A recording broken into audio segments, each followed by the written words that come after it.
Part 1 में हम लोगों ने देखा था कि कैसे न्यूक्लियोटाइड बनाते हैं। डीएनए के बारे में या आरएनए के बारे में मैंने आपसे कहा था कि एक न्यूक्लिक एसिड है और न्यूक्लिक एसिड जो है न्यूक्लियोटाइड का पॉलीमर है। तो पार्ट 1 है, इस वीडियो के पार्ट 1 में हम लोगों ने देखा था कि न्यूक्लियोटाइड का क्या स्ट्रक्चर है। तो आज हम लोगों का क्या काम होगा, न्यूक्लियोटाइड्स को जोड़ना। तो पहले दो न्यूक्लियोटाइड को जोड़ के डाइन्यूक्लियोटाइड बनाएंगे और वैसे ही बहुत सारे न्यूक्लियोटाइड जब जुड़ेंगे तो न्यूक्लिक एसिड बनेगा। फिर वहां से हम लोग डीएनए आरएनए को अलग करेंगे और डिटेल करेंगे। तो सबसे पहले हम लोग यहां आज बात करेंगे डाइन्यूक्लियोटाइड।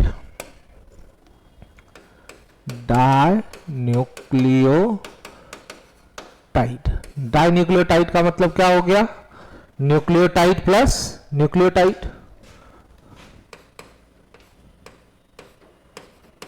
न्यूक्लियोटाइड प्लस न्यूक्लियोटाइड, दो न्यूक्लियोटाइड को पहले जोड़ेंगे। तो पिछले दिन हम लोगों ने देखा था कि ये एक शुगर है, उसके पहले नंबर कार्बन से बेस अटैच होगा H। इस जगह को मैं छोड़ देता हूं, दैट डिपेंड्स अपॉन कि राइबोज यूज करेंगे या डीऑक्सीराइबोज। यदि राइबोज यूज करेंगे तो यहां OH होगा और डीऑक्सीराइबोज यूज करेंगे तो H होगा। H OH H CH2O P double bond O OH O minus. ये एक न्यूक्लियोटाइड है। कार्बन काउंटिंग हम लोगों ने देखा था 1 prime 2 prime 3 prime 4 prime 5 prime. ये एक न्यूक्लियोटाइड। अब दूसरा न्यूक्लियोटाइड हम लोग बनाएं, ऐसा एक और न्यूक्लियोटाइड बनाएंगे।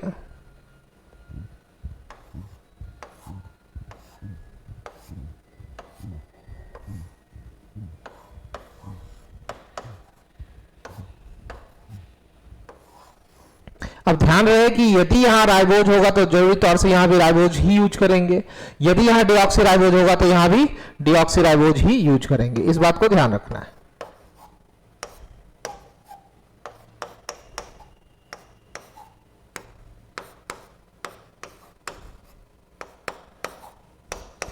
ये दूसरा न्यूक्लियोटाइड, इसकी कार्बन काउंटिंग यदि हम लोग करें तो 1 prime 2 prime 3 prime 4 prime 5 prime. अब ध्यान दीजिए, पहले न्यूक्लियोटाइड के 3 प्राइम कार्बन से अटैच हाइड्रोक्सी, दूसरे न्यूक्लियोटाइड के 5 प्राइम कार्बन से अटैच फॉस्फेट का हाइड्रोक्सी। फिर से मैं कह रहा हूं, ध्यान दीजिए, इस चीज पे ध्यान देना आपको कि अभी हम लोगों का क्या काम है, डाई न्यूक्लियोटाइड बनाना। डाई मतलब बता दो तो दो न्यूक्लियोटाइड, एक न्यूक्लियोटाइड ये है और दूसरा ये। अब इस दोनों न्यूक्लियोटाइड को हमको ऐड करना है। तो पहले न्यूक्लियोटाइड के 3 प्राइम कार्बन से अटैच हाइड्रोक्सी, दूसरे न्यूक्लियोटाइड के 5 प्राइम कार्बन से अटैच फॉस्फेट का हाइड्रोक्सी, इसके बीच कंडेंसेशन। ये तो क्या हुआ, लॉस ऑफ वाटर होगा। और लॉस ऑफ वाटर होगा तो अब जो स्ट्रक्चर बन पड़ेगा वो कैसा होगा,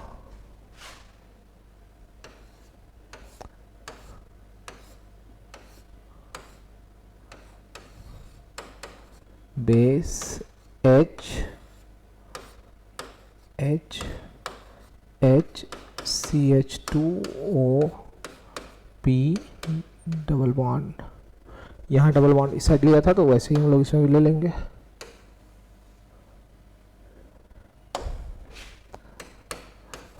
O OH O माइनस। और अब जरा ध्यान देखिए ध्यान से, ये यहां ये ऑक्सीजन इस कार्बन से अटैच हो जाएगा तो कहेंगे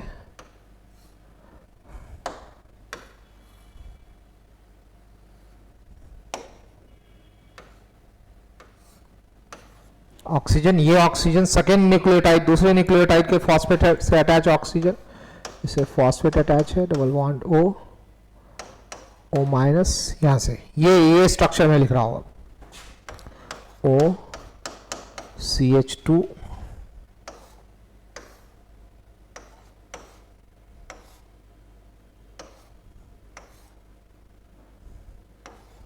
OH H OH H और यहां बेस।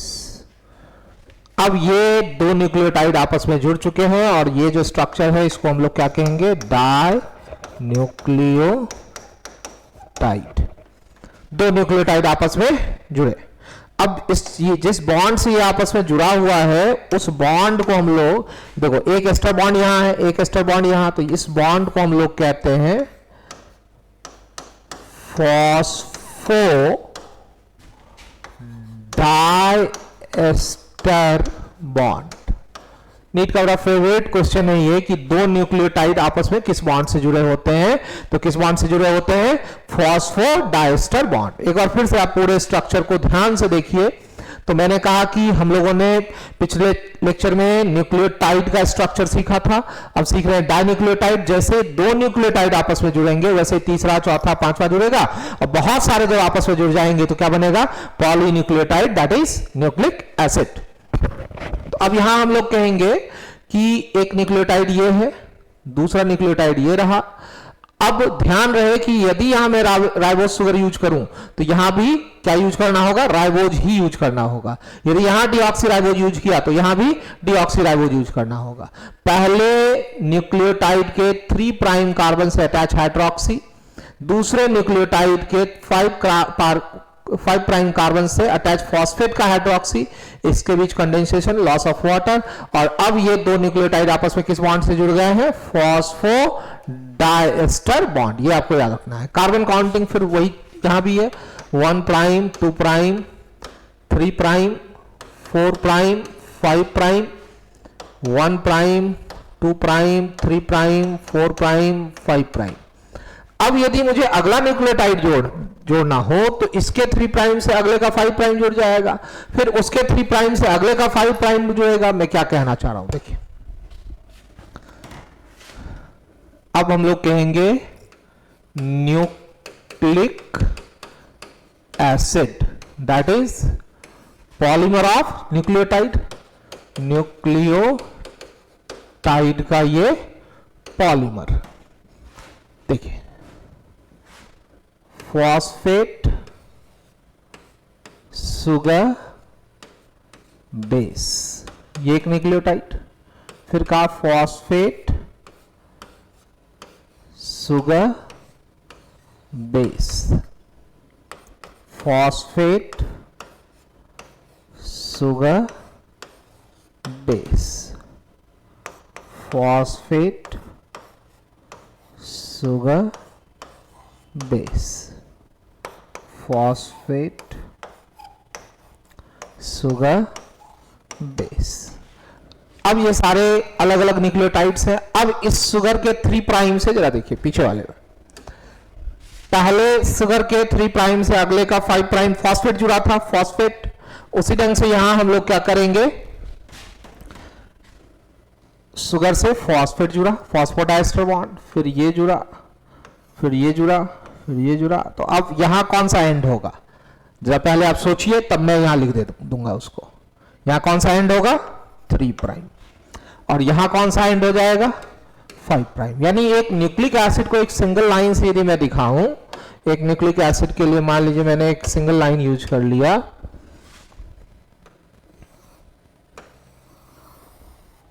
तो उसका ये 3 प्राइम एंड और ये 5 प्राइम एंड, ये हो गया हमारा एक न्यूक्लिक एसिड।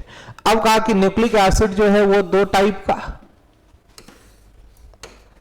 एक जिसमें राइबोज शुगर होगा और दूसरा जिसमें डीऑक्सीराइबोज शुगर होगा। तो डीऑक्सीराइबोज शुगर जिसमें होगा डीऑक्सीराइबो न्यूक्लिक एसिड कहेंगे, यानी डीएनए, डीऑक्सीराइबो न्यूक्लिक एसिड। और जिसमें राइबोज शुगर होगा राइबो न्यूक्लिक एसिड कहेंगे, यानी आरएनए। अब डीऑक्सीराइबो न्यूक्लियोटाइड का ये पॉलीमर होगा, डीऑक्सीराइबो न्यूक्लिक एसिड यानी डीएनए किसका पॉलीमर होगा, डीऑक्सीराइबो न्यूक्लियोटाइड का ये पॉलीमर होगा। और आरएनए कहेंगे राइबो न्यूक्लियोटाइड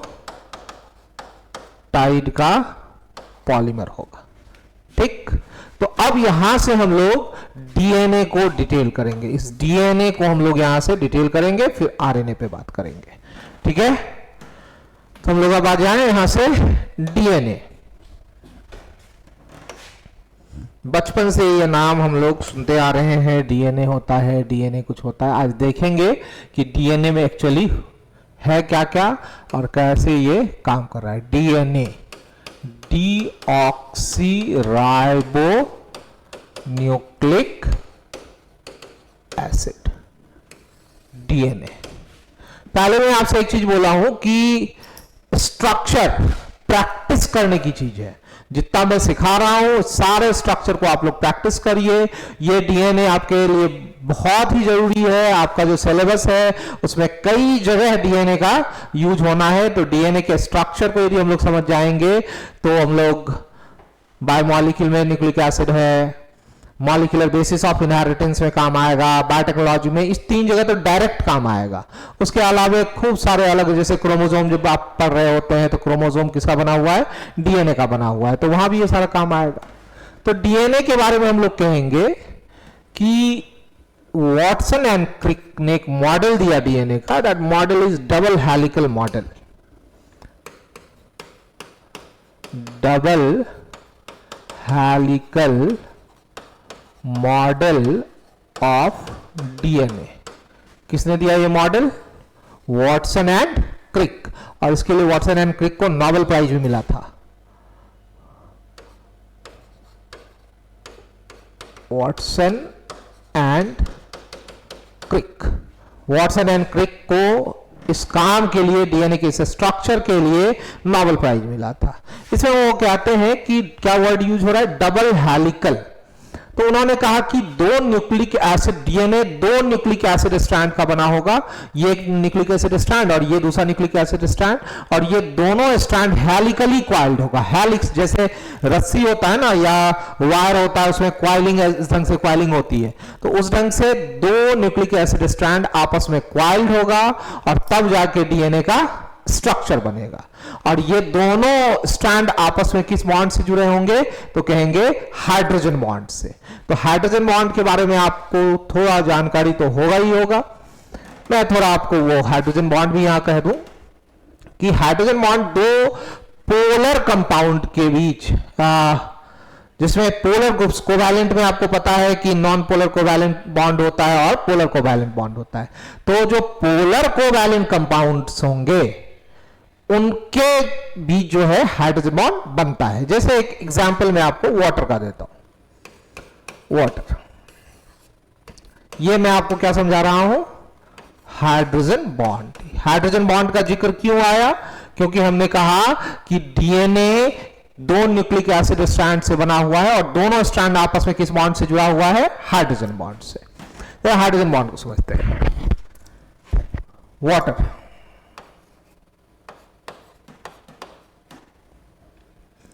इसमें हम लोग कहते हैं कि ऑक्सीजन मोर इलेक्ट्रोनेगेटिव एलिमेंट है, तो इस पे पार्शियल चार्ज होगा, पार्शियल नेगेटिव, इस दोनों पे पार्शियल पॉजिटिव। ये आप कोवैलेंट बॉन्ड, जब आप पोलर कोवैलेंट बॉन्ड पढ़ते हैं तो यहां, तो उस जगह आप इस स्ट्रक्चर को देखते हैं।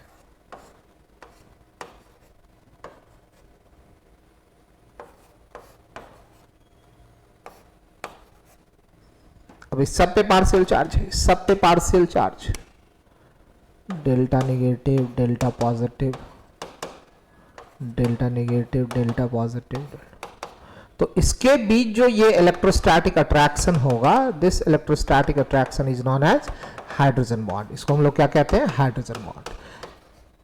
इसी ढंग से हम लोग देखेंगे कि बेस में, नाइट्रोजनस बेस जो हम लोगों ने पीछे सीखा था, वहां कार्बन और हाइड्रोजन था, कार्बन और नाइट्रोजन था। तो उसमें एक मोर इलेक्ट्रोनेगेटिव, दूसरा लेस इलेक्ट्रोनेगेटिव है, तो उसके बीच भी पार्शियल चार्ज आएगा। और पार्शियल पॉजिटिव नेगेटिव चार्ज वाले, डेल्टा पॉजिटिव डेल्टा नेगेटिव वाले जब आमने सामने आएंगे तो हाइड्रोजन बॉन्ड बनेगा। ठीक है, तो हम लोगों ने कहा कि वॉटसन एंड क्रिक के मॉडल में डीएनए 2 न्यूक्लिक, डबल वर्ड ही इसलिए यूज हुआ था। हेलिकल पे भी आगे बात करेंगे, अब ये डबल 2 न्यूक्लिक एसिड स्ट्रैंड से बना हुआ है। जरा देखते हैं, 2 न्यूक्लिक एसिड स्ट्रैंड। एक तो पीछे जो बनाया था हम लोगों ने, ये बना, ये एक न्यूक्लिक एसिड स्ट्रैंड होगा, सेम ऐसा ही सामने हो जाएगा, तो क्या हो जाएगा वो डबल स्ट्रैंड। ये देखते हैं,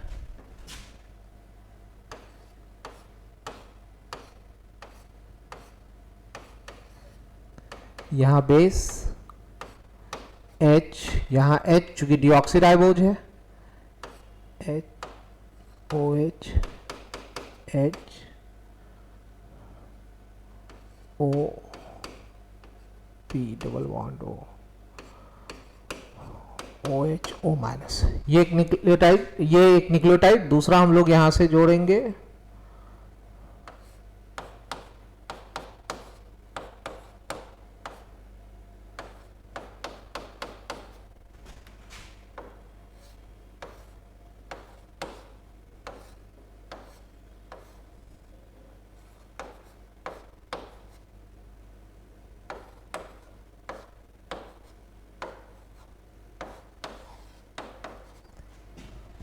कार्बन काउंटिंग। अब आप तो सीख ही गए हैं carbon counting, 1 prime 2 prime 3 prime 4 prime 5 prime, 1 prime 2 prime 3 prime 4 prime 5 prime. ये एक न्यूक्लिक एसिड स्ट्रैंड, ये एक चलेगा। ठीक, यदि इसको एक सिंगल लाइन से हमको दिखाना हो तो यदि मान लो यही न्यूक्लिक, इसी लाइन को हम लोग यूज कर लें,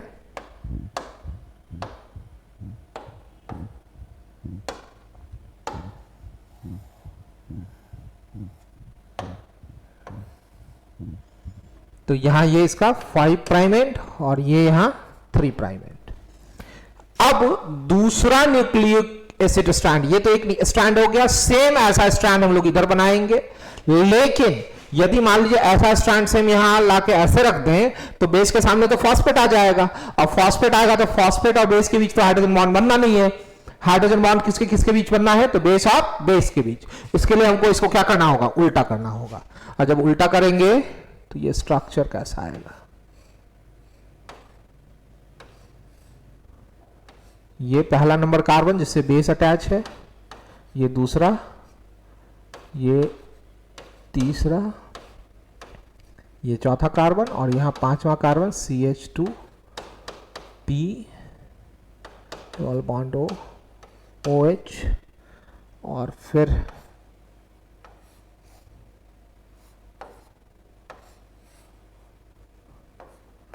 यहां base H H H O H CH2 O P O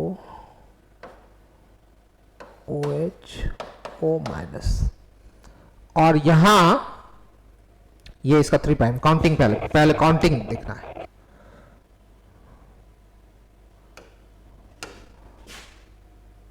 1 prime 2 prime 3 prime 4 prime 5 prime, 1 prime 2 prime 3 prime 4 prime 5 prime. अब ये फॉस्फेट इससे जुड़ा, देखो यहां फॉस्फोडाइस्टर बॉन्ड बना। ठीक, अब यहां क्या आ गया, 5 प्राइम एंड, यहां 3 प्राइम एंड। यानी अब यदि इसको एक सिंगल लाइन से हम दिखाएं इस स्ट्रैंड को, तो इसका इस एंड पे 3 प्राइम और इस एंड पे 5 प्राइम, और अब बेस आमने सामने है तो इस बेस और बेस के बीच क्या बन जाएगा, हाइड्रोजन बॉन्ड बन जाएगा। ये कौन सा बॉन्ड बना, हाइड्रोजन बॉन्ड।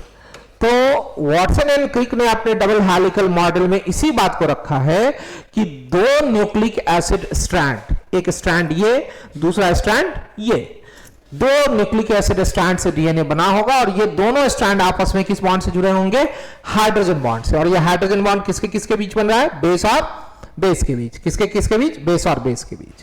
अब ऐसा होने से इस हाइड्रोजन बॉन्ड बनाने के लिए हमको क्या करना पड़ा था, दूसरे स्ट्रैंड को उल्टा करना पड़ा था, और ऐसा करने के कारण ही इस स्ट्रैंड का डायरेक्शन क्या है, 5 प्राइम टू 3 प्राइम, और इस स्ट्रैंड का डायरेक्शन 3 प्राइम टू 5 प्राइम। तो कहेंगे कि डीएनए दो न्यूक्लिक एसिड स्ट्रैंड से बना हुआ है, और दोनों स्ट्रैंड एंटी पैरेलल, पैरेलल तो है लेकिन अपोजिट डायरेक्शन में, एक 3 प्राइम टू 5 प्राइम रन कर रहा है और दूसरा 5 प्राइम टू 3 प्राइम। तो ये आपसे क्वेश्चन मिलेगा कि ये दोनों स्ट्रैंड अपोजिट डायरेक्शन में क्यों हुआ, इसके लिए वर्ड यूज करते हैं एंटी पैरेलल। अब ये एंटी पैरेलल क्यों हुआ, क्योंकि इसको क्या बनाना था, हाइड्रोजन बॉन्ड। और चूंकि ये एंटी पैरेलल होता है, इसलिए जो आप मॉलिक्यूलर बेसिस ऑफ इनहेरिटेंस वाले टॉपिक में रेप्लिकेशन सीखिएगा तो वहां आप देखिएगा कि डीएनए का जब रेप्लिकेशन होता है तो एक साइड कंटिन्यूअसली बनता चला जाता है, दूसरे साइड डिसकंटिन्यूअसली। वो आगे के टॉपिक में हम लोग फिर उस मुद्दे को भी डिस्कस करेंगे। तो अभी हम लोगों ने सीखा कि जो डीएनए का डबल हेलिकल मॉडल है उसमें उसका मतलब क्या है कि न्यूक्लिक एसिड में डीएनए जो है वो दो स्ट्रैंड से बना हुआ है, ये एक स्ट्रैंड, ये दूसरा स्ट्रैंड, दोनों स्ट्रैंड आपस में हाइड्रोजन बॉन्ड से जुड़ा हुआ है। और ये एंटी पैरेलल, एक 5 प्राइम टू 3 प्राइम रन करेगा, दूसरा 3 प्राइम टू 5 प्राइम रन करेगा। अब कहेंगे कि ये हाइड्रोजन बॉन्ड जो बन रहा है बेस और बेस के बीच, अब बेस भी तो हम लोगों ने देखा था, प्यूरिन पायरिमिडीन, प्यूरिन में एडेनिन, ग्वानिन, पायरिमिडीन में थायमिन, साइटोसिन, यूरासिल। अब किसके साथ कौन बॉन्ड बनाएगा इस बात को भी समझे। इस पूरे स्ट्रक्चर में फॉस्फेट और शुगर तो सेम रहेगा, चेंज हो सकता है तो बेस चेंज हो सकता है। अब सपोज करिए कि यदि यहां प्यूरिन हो तो प्यूरिन डबल रिंग, और यहां पायरिमिडीन हो तो टोटल कितना, 3 रिंग हो गया। अब सपोज करो कि यहां भी प्यूरिन, यहां भी प्यूरिन, तो टोटल कितने रिंग हो गए, 4 रिंग। सपोज करो कि यहां पायरिमिडीन, यहां भी पायरिमिडीन, तो कितने रिंग हो गए, 3।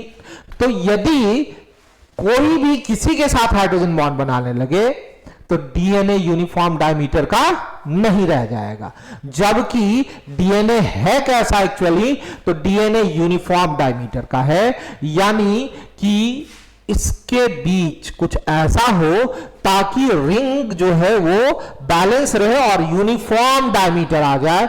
और ये तब संभव है जब हाइड्रोजन बॉन्ड प्यूरिन और एक पायरिमिडीन के बीच बने, या पायरिमिडीन और प्यूरिन के बीच बने। ऐसा होने से क्या होगा, ऐसा होने से यह होगा कि हर हमेशा 3 रिंग होंगे, और 3 रिंग होगा तो डीएनए का जो डायमीटर है वो, मैं चूंकि पहले ही मैं आपसे बोला कि फॉस्फेट शुगर तो चेंज करना नहीं है, चेंज यदि होगा भी तो क्या चेंज होगा, बेस चेंज होगा। और बेस में भी हमने एक फिट कर दिया कि प्यूरिन पायरिमिडीन के साथ और पायरिमिडीन प्यूरिन के साथ हाइड्रोजन बॉन्ड बनाएगा, और उसमें भी स्पेसिफाइड है कि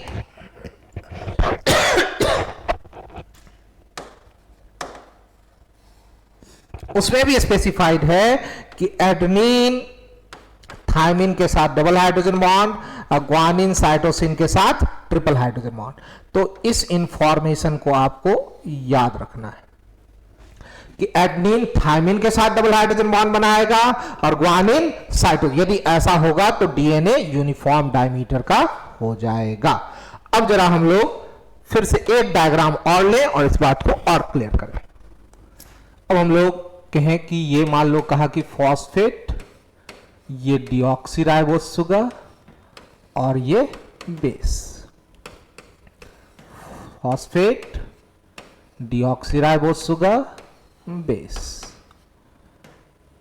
phosphate deoxyribose sugar base, phosphate deoxyribose sugar base,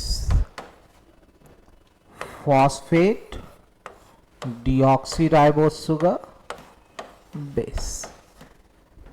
और यह आपस में किस बॉन्ड से जुड़ा हुआ है, फॉस्फोडाइस्टर बॉन्ड से।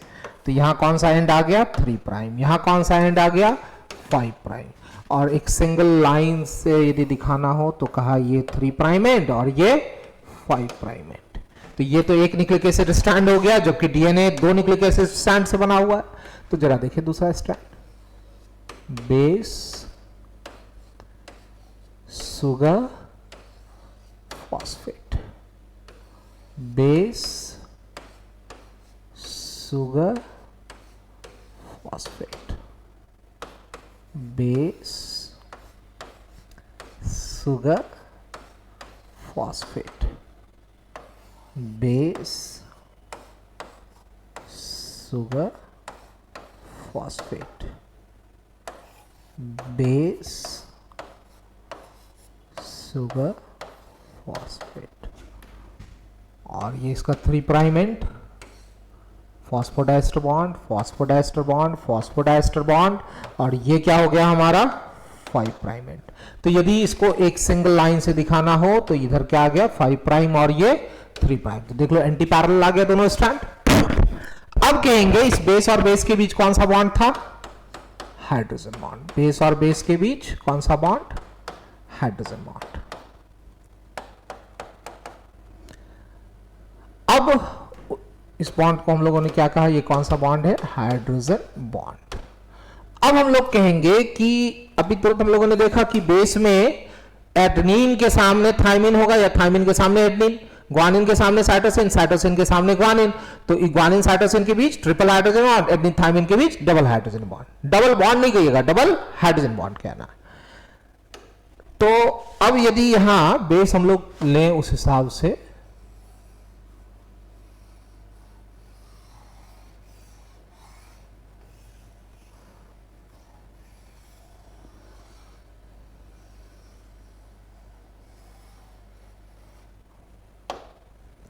क्या भाई, तो यदि हम लोग कह रहे हैं कि यहां एडेनिन है तो जरूरी तौर से यहां क्या होगा, थाइमिन होगा। यदि यहां थाइमिन है तो जरूरी तौर से यहां क्या होगा, एडेनिन होगा। यदि यहां ग्वानिन है तो यहां साइटोसिन ही होगा। यदि यहां साइटोसिन है तो यहां ग्वानिन ही होगा। और यदि यहां ग्वानिन है तो सामने साइटोसिन। और इसके बीच क्या कहा था, double hydrogen bond, adenine thymine के बीच, ग्वानिन साइटोसिन के बीच ट्रिपल हाइड्रोजन बॉन्ड। ये triple hydrogen bond, triple hydrogen bond, और इस दोनों एडेनिन थाइमिन के बीच डबल हाइड्रोजन बॉन्ड। अब यदि ऐसा होगा तो ये पूरा हमारा डीएनए का स्ट्रक्चर हो गया जो यूनिफॉर्म डायमीटर का होगा। यहां तक के स्ट्रक्चर को यदि आप इसको समझ लिए हैं, इसका खूब अच्छे से प्रैक्टिस करिएगा। यदि आप इसको समझ गए हैं तो ये समझना हमारे लिए बहुत ही आसान हो जाएगा। और ये भी आर्गुमेंट हमारा क्लियर है कि यूनिफॉर्म को डायमीटर का होने के लिए डीएनए को क्या करना है, प्यूरिन और पाइरिमिडीन के बीच बॉन्ड बनाना है, और बेस और बेस आमने सामने आने के लिए हाइड्रोजन बॉन्ड बनाना था। इसलिए डीएनए के दोनों स्ट्रैंड कैसे हैं, एंटी पैरेलल। ठीक, अब ये वर्ड तो हमारा क्लियर हो गया, डबल। अब दूसरा क्या था, हेलिकल।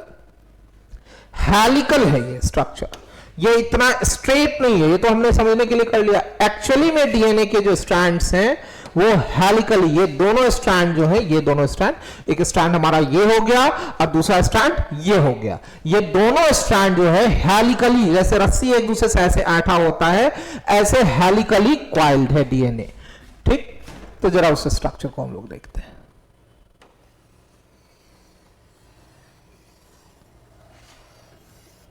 ये सपोज करो डीएनए का एक स्ट्रैंड 3 प्राइम 5 प्राइम। अब दूसरा स्ट्रैंड लें,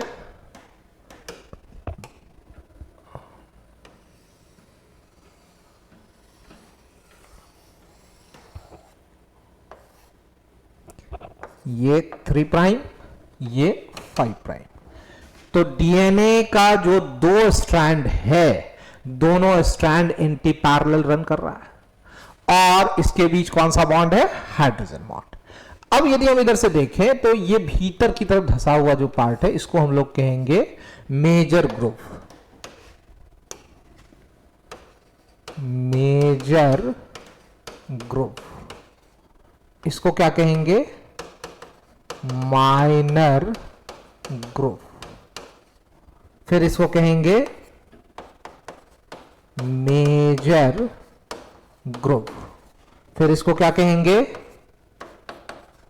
माइनर ग्रुप। तो अब ये मेजर माइनर ऑल्टरनेट करेगा। अब कहेंगे 2 regular major,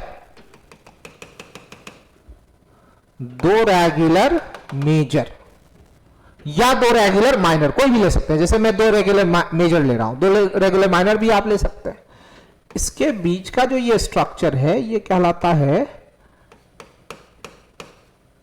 turn off the helix और pitch of the helix, turn off the helix और पिच ऑफ द हेलिक्स। ठीक, अब कहेंगे डीएनए दो टाइप का, और भी कई टाइप के मिलेंगे जो यूजुअली हम लोग बात करते हैं जिसपे, तो that is B DNA and Z DNA. B और जेड का कोई फुल फॉर्म नहीं है, बी और जेड ये दोनों कन्वेंशनली नाम रख लिए गए हैं। तो पहले हम लोग बी डीएनए की बात करें, जो मोस्ट कॉमनली फॉर्म डीएनए है वो बी डीएनए है हमारा। तो बी डीएनए की यदि बात करें तो कहेंगे एक टर्न ऑफ द हेलिक्स में 10 बेस पेयर होंगे। कितने बेस पेयर? 10।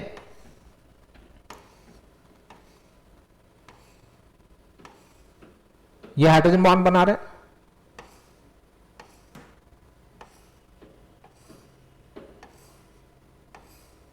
ये डिजाइन नहीं बनाना, ऐसे फालतू से बहुत सारे नहीं बना देना। ये लाइन ध्यान से देख के 10 काउंट, यहां से यहां आप काउंट करिए, 10 आया। 1 2 3 4 5 6 7 8 9 10। क्या भाई? तो यदि यहां एडेनिन है तो यहां थायमिन, यदि यहां ग्वानिन है यहां साइटोसिन, यहां यदि साइटोसिन है यहां ग्वानिन, और इसके बीच कौन सा बॉन्ड? डबल और triple hydrogen bond according to the base. अब यही सीक्वेंस जो है ना बेस का, यही डिसाइड करता है हमारे कैरेक्टर को। ये AGTC का एडेनिन ग्वानिन थायमिन साइटोसिन का जो सीक्वेंस है, यही सीक्वेंस हमारे फीचर्स को डिसाइड करता है। ये हम लोग सीखेंगे जब जेनेटिक्स की बात होगी। मॉलिक्यूलर बेसिस ऑफ इनहेरिटेंस में जब हम लोग सेंट्रल डॉगमा सीख लेंगे तो इस बात को हम खूब अच्छे से समझ पाएंगे कि कैसे ये बेस सीक्वेंस हमारे फीचर को डिसाइड कर रहा है। ठीक, तो ये हो गया टर्न ऑफ द हेलिक्स। अब कहेंगे, तो पहला तो ये कहा कि बी डीएनए में एक टर्न ऑफ द हेलिक्स में कितने बेस पेयर? 10 बेस पेयर, है ना।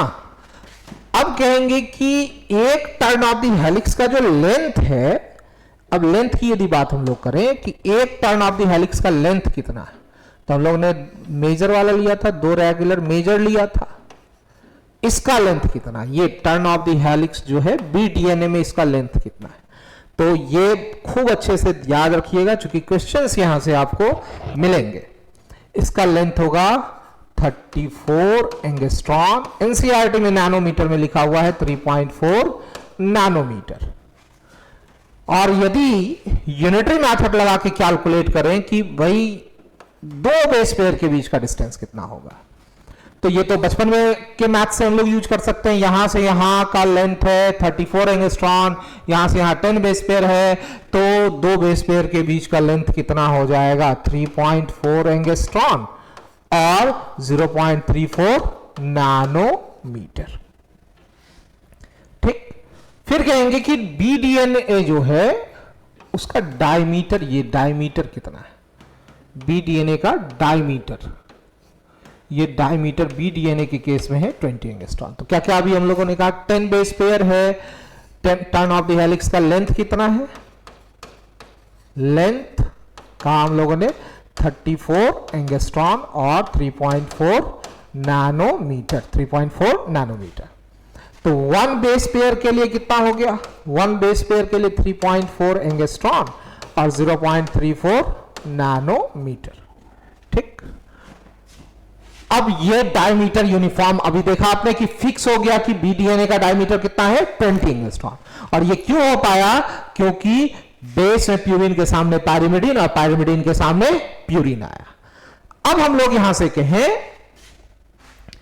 कि एक बेस पेयर, सपोज करो कि ये एक बेस पेयर है, मैं देख लूं दूसरा पेन जैसा कुछ हमारे पास, या नहीं, सपोज करो यही, ये रिमोट ले लेते हैं। ये एक बेस पेयर, दूसरा बेस पेयर कुछ एंगल बनाएगा, तीसरा कुछ और एंगल बनाएगा। यदि सपोज करो ये मेजर ग्रुप है, मेजर ग्रुप के पास तो कुछ एंगल बनाया, कुछ एंगल 5वें पे आके फिर माइनर हो गया, 10वें पे आके फिर मेजर, यानी एक मेजर से अगले मेजर जाने पे 360 डिग्री का एंगल ट्रेवल होगा, मेजर टू मेजर या माइनर टू माइनर जो भी लीजिए, इसमें कितना डिग्री का एंगल हुआ, 360 डिग्री। तो एक बेस पेयर अगले बेस पेयर से कितने डिग्री एंगल से टिल्टेड होगा, तो 10 से डिवाइड कर लेंगे तो कितना हो जाएगा, 36 डिग्री। ठीक, ये भी डीएनए। जेड डीएनए की यदि बात करें तो थोड़ा थोड़ा चेंजेज आएगा, मैं सिर्फ बोल दे रहा हूं, लिखूंगा नहीं, क्योंकि फिर इसको हमको मिटा के सारा बनाना पड़ेगा। जेड डीएनए में कहेंगे कि एक टर्न ऑफ द हेलिक्स जो है, एक टर्न ऑफ द हेलिक्स, उसमें 12 बेस पेयर होगा। एक टर्न ऑफ द हेलिक्स का जो लेंथ होगा वो 45 एंगस्ट्रॉन होगा। तो दो बेस पेयर के बीच का कितना हो जाएगा, तो 45/12 कर लेंगे। उसका डायमीटर जो होगा, जेड डीएनए का डायमीटर जो होगा वो हो जाएगा 18 angstrom in case of Z DNA. B DNA में कितना है, 20, जेड डीएनए में 18 एंगस्ट्रॉन। फिर बी डीएनए को हम लोग कहते हैं कि ये राइट हैंडेड डीएनए होगा, और जेड डीएनए के लिए कहेंगे कि ये कैसा होगा, लेफ्ट हैंडेड डीएनए होगा। ठीक है, तो बी डीएनए हमारा कैसा हो गया, राइट हैंडेड डीएनए, और जेड डीएनए लेफ्ट हैंडेड। अब इसी डेटा का यूज करके, इस डेटा का, उम्मीद करते हैं यहां तक आप समझ गए होंगे। एक बार फिर से मैं फटाफट रिपीट कर दूं कि डबल हेलिकल मॉडल में वॉटसन एंड क्रिक ने कहा कि दो न्यूक्लिक एसिड स्ट्रैंड का बना होगा डीएनए, और दोनों स्ट्रैंड कैसा है, हेलिकली क्वाइल्ड है, हेलिकल। तो वो हेलिकल स्ट्रक्चर भी मैंने आपको दिखा दिया है, यहां देखो हेलिकली क्वाइल्ड है। और फिर कहा कि बी डीएनए के केस में एक टर्न ऑफ द हेलिक्स, पहले तो टर्न ऑफ द हेलिक्स किसको कहा, तो दो रेगुलर मेजर या दो रेगुलर माइनर के बीच जो स्ट्रक्चर होगा उसको हम लोगों ने क्या कहा, टर्न ऑफ द हेलिक्स। क्या कहा उसको, टर्न ऑफ द हेलिक्स। किसको कहा, दो रेगुलर मेजर या दो रेगुलर माइनर के बीच के लेंथ को। और बी डीएनए के केस में कहा कि एक टर्न ऑफ द हेलिक्स में 10 बेस पेयर, कितने बेस पेयर है, 10 बेस पेयर, और 10 बेस पेयर का लेंथ कितना, 34 एंगस्ट्रॉन और 3.4 नैनोमीटर। और फिर कहा कि दो बेस पेयर के बीच 3.4। इस डेटा के बेसिस पे नीट में क्वेश्चन आया हुआ है, आपके एनसीईआरटी में भी आपको यह डेटा दिया हुआ है। अब क्या था क्वेश्चन, जरा देखिए question. In the chromosomal DNA of a human cell has 6.6 into 10 power 9 base pair. Then find the length of given DNA। ये क्वेश्चन था। अब इसका सोल्यूशन तो हमारे लिए आसान है। ये बचपन का मैथ से एकदम बउआ क्लास में जब हम लोग 4-5 में मोस्ट प्रोबेबली यूनिटरी मेथड सीखते हैं उस समय की ये बात है, लेकिन इसमें हमको एक डेटा चाहिए। वो डेटा हम लोगों ने अभी सीखा। वो डेटा क्या सीखा कि दो बेस पेयर के बीच का लेंथ कितना है, 3.4 एंगस्ट्रॉन और 0.34 नैनोमीटर। इस डेटा का यूज। तो अब हमसे कितना का पूछ रहा है, 6.6 बेस पेयर का कितना होगा, तो कहेंगे since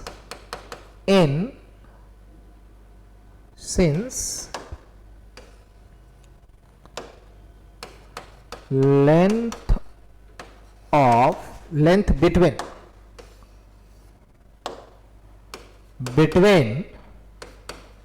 two base pair is 3.4 angstrom.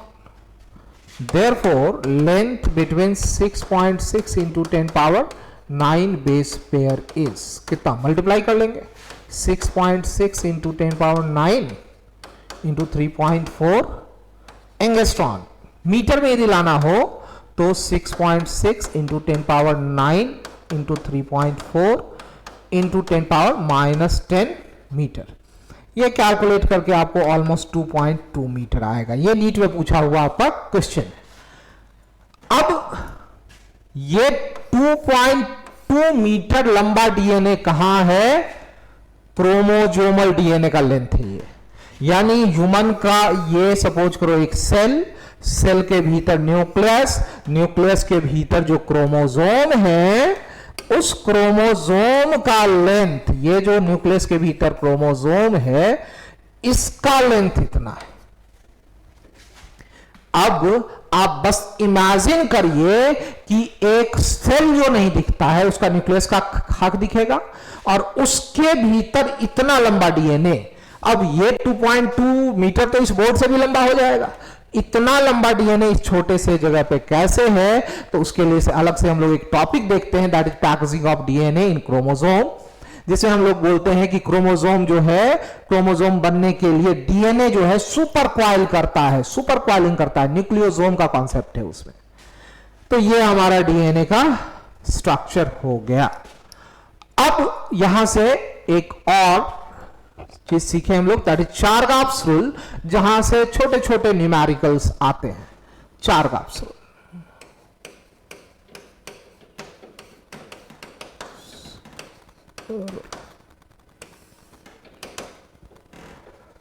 चारगाप्स rule में कहेंगे कि दो इंफॉर्मेशन।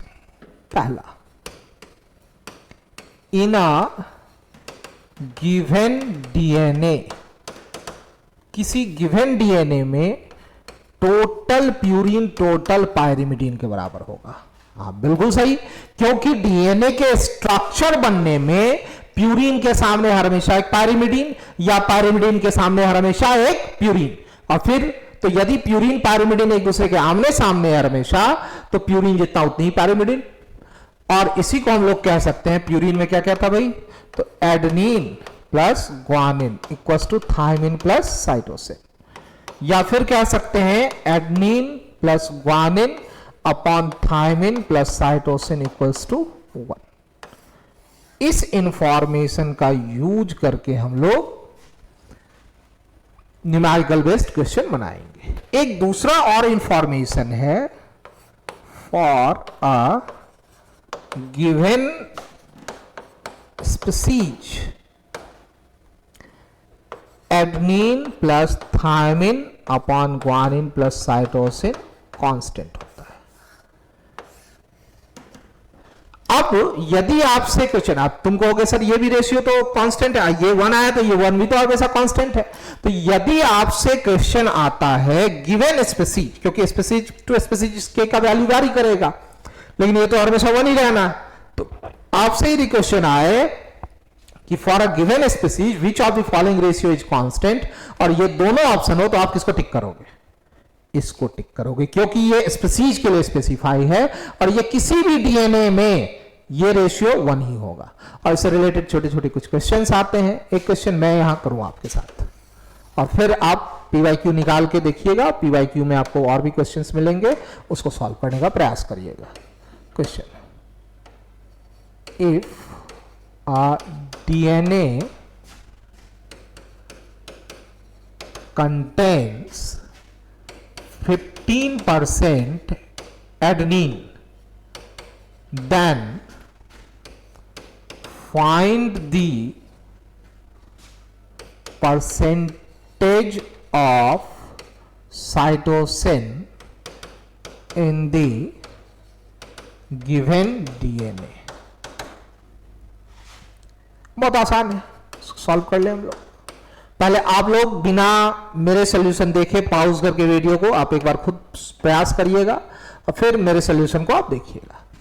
हमने सीखा कि जितना एडेनिन होगा किसी भी डीएनए में, किसी भी डीएनए में